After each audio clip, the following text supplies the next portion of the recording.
I'm Margot Politis. Welcome to Study English IELTS Preparation. Today we're going to practice our pronunciation.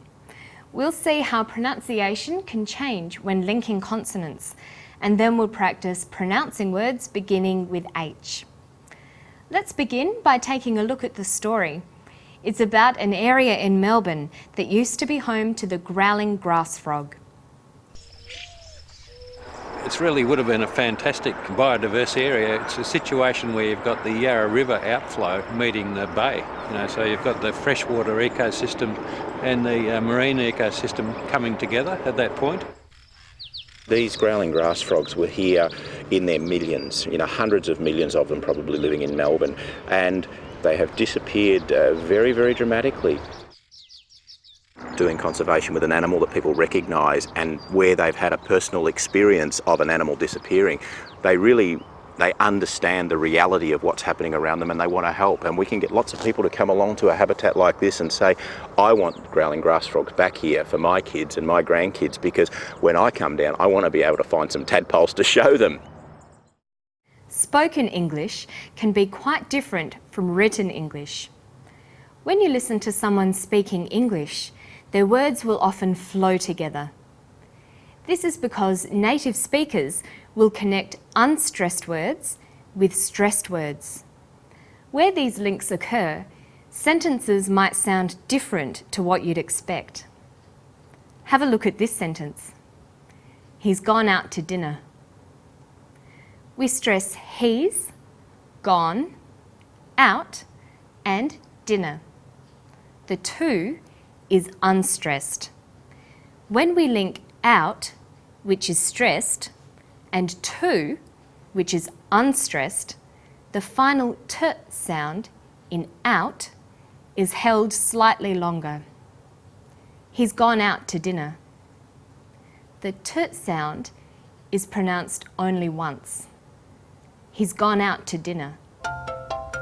Now let's listen to Jerry from the Amphibian Research Centre talking about the grass frog's habitat.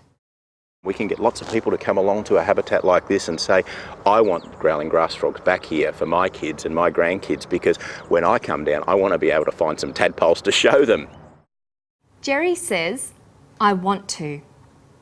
The final t sound in want is held slightly longer on the tongue. Then to is pronounced. The t sound is pronounced only once. I want to. This type of linking is called consonant plus same consonant linking.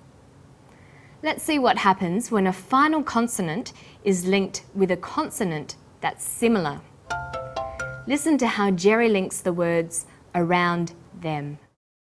Doing conservation with an animal that people recognise and where they've had a personal experience of an animal disappearing, they understand the reality of what's happening around them and they want to help. Jerry says around them. The final d sound in around is similar in pronunciation to the first sound in the word them. This means the sounds are articulated very close to the same position in the mouth. When you articulate d, you can feel your tongue against your tooth ridge, like this, d. And when you say the, your tongue is between your top and bottom teeth, like this, the. When you are linking words with similar sounds, the final consonant and the first consonant will be pronounced very close to each other in the mouth. This is the case with the final d and initial the sound in around them. This type of linking is called consonant and similar consonant linking. You'll notice that around is stressed, but them is unstressed. Jerry also uses the words show them. Here, show is stressed and them is unstressed, so we say show them. This is vowel and consonant linking. In this example, Jerry clearly pronounces the th in them. Listen again. We can get lots of people to come along to a habitat like this and say, I want growling grass frogs back here for my kids and my grandkids, because when I come down, I want to be able to find some tadpoles to show them. In spoken English, changes also occur when a word begins with the sound H, H. Let's listen to Neil Blake. He's talking about an area they'd like to return native animals and plants to. You'll hear Neil say, would have been fantastic. Listen to his pronunciation of would have. You won't be able to see Neil as he's talking, but it's good practice for the IELTS listening test. See how you go. It really would have been a fantastic biodiverse area. It's a situation where you've got the Yarra River outflow meeting the bay. Neil says would've. When unstressed words begin with the letter H, the H sound is often dropped in connected speech. Here's another example. I think he's in a meeting. The word think is stressed in this sentence, and he's is unstressed. When these words are linked, the H is dropped. In spoken English, we would say, I think he's in a meeting. Some common words that begin with the H sound and are weak forms include the pronouns he, her, him, and his. There's also these auxiliary verbs, have, had, and has. These pronouns and auxiliary verbs have both strong and weak forms. When they are unstressed, the H sound is dropped. But when stressed, the H sound is pronounced. Now let's listen to Jerry. When he says they have, does he pronounce the H? These growling grass frogs were here in their millions, hundreds of millions of them probably living in Melbourne, and they have disappeared very, very dramatically.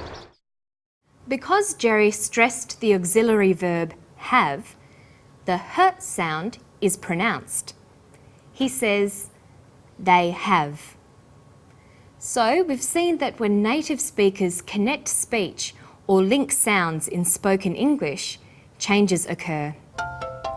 Being aware of these changes will help you in both the IELTS listening test and also in the speaking test. Let's practice the pronunciation we've talked about today. I'll show you a sentence and see if you can pronounce the highlighted words. Here's the first one. What did you send her? Send is the strong form and her is weak. Because her is not stressed, we drop the initial h sound. So it's pronounced sender. What did you send her? And finally, I told them not to be late. Told them. I told them not to be late. And that's all we have today. Let's review what we've learned about linking words. First, we talked about consonant and same consonant linking. The example we saw was want to. Then we looked at consonant and similar consonant linking, around them.